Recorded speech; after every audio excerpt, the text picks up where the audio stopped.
Hey guys, I'm Danny, and I want to ask you a question that very few people in the world know the answer to or have even thought about. And it's not rocket science. It's so simple that any grade school child could figure it out. But the reason that we don't know the answer to this question is because we were born into a world that this question has kind of been hidden, so we don't even think about it. But just thinking about this question can shift our entire perception of reality, and it can be life-changing and world-changing, and it can happen in a hurry. So here's a question. What is the one thing that is absolutely essential in order for all of the different Christian religions to exist in the world today, at least as we know and understand them? And it's not what you think. Here's a hint. It's not tangible, churches, pastors, or seminaries, and it's not cathedrals, priests, or sacred vessels.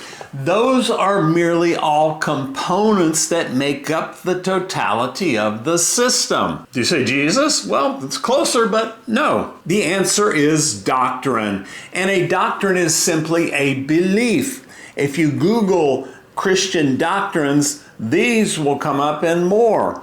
And every component of the Christian religions, they come out of and point to the doctrines. The creeds, sacraments, and holy day traditions are all designed to unify the minds and deepen the believer's belief in the story that comes from the doctrines. But before we can become a Catholic, Protestant, Mormon, or whatever, we first must agree to accept, believe, and defend the doctrines of the faith. And so this becomes our reality and our identity, and we enter into a shared reality with the collective. But this divides us as humanity into us, the true believers, versus them, the false believers, the infidels, and the heretics. But Jesus never told us to believe these doctrines. Most of these came from things Jesus never said a word about and were formulated by church councils hundreds of years after Jesus lived. But if we had actually walked with Jesus and heard him speak to the multitudes, this is what he would have spoken. And these are good principles to live by. I think everybody will agree that the world would be better if we lived by these. And if you've watched some of my other videos, you probably know that I believe that Christ and Christianity are two entirely different things. And here's why. This is Christianity. This is religion. In order to be a Christian, we give our lives pledged to believe these doctrines and defend them. This is Jesus.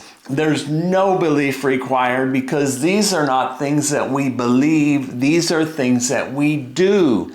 And Jesus said if we're going to be his disciple, we must keep these commandments. We must live by them. And he said, do not call me Lord, Lord, if we're not going to do these. And there's so many differences, very big differences between Christ and Christianity. And I'm not going to go over them now. They're in other videos.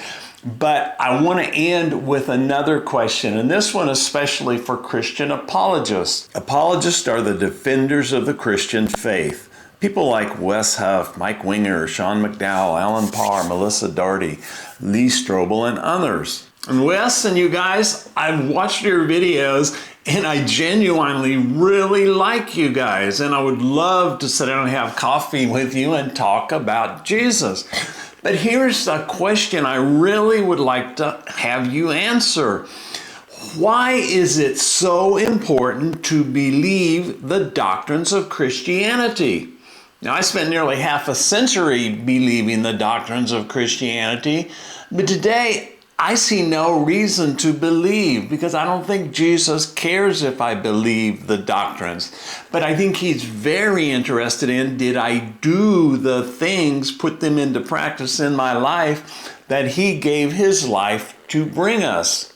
So today I just follow Jesus or the Gospels, and I go by him unfiltered by all the Christian doctrine and dogma from the rest of the Bible. And there is such a beauty and a simplicity to Jesus that I never saw in all my decades in Christianity. And if we just read the Gospels like we would have read them before the Bible was assembled and he was made the official religion of the Roman Empire in the late 4th century, we would probably think that Jesus was crucified because he was standing up for the common people against the doctrines of a belief system that indoctrinated every child into an unconscious mental servitude to a hierarchy of priests who lived lives of wealth, power, and prestige from enforcing the doctrines on the people. So, one last thing, a question you might want to ask yourselves: are you really defending Jesus or are you defending the system? And if you ever want to do coffee and talk about Jesus, well, I'm buying. And check out my video on Easter, and shalom to you all.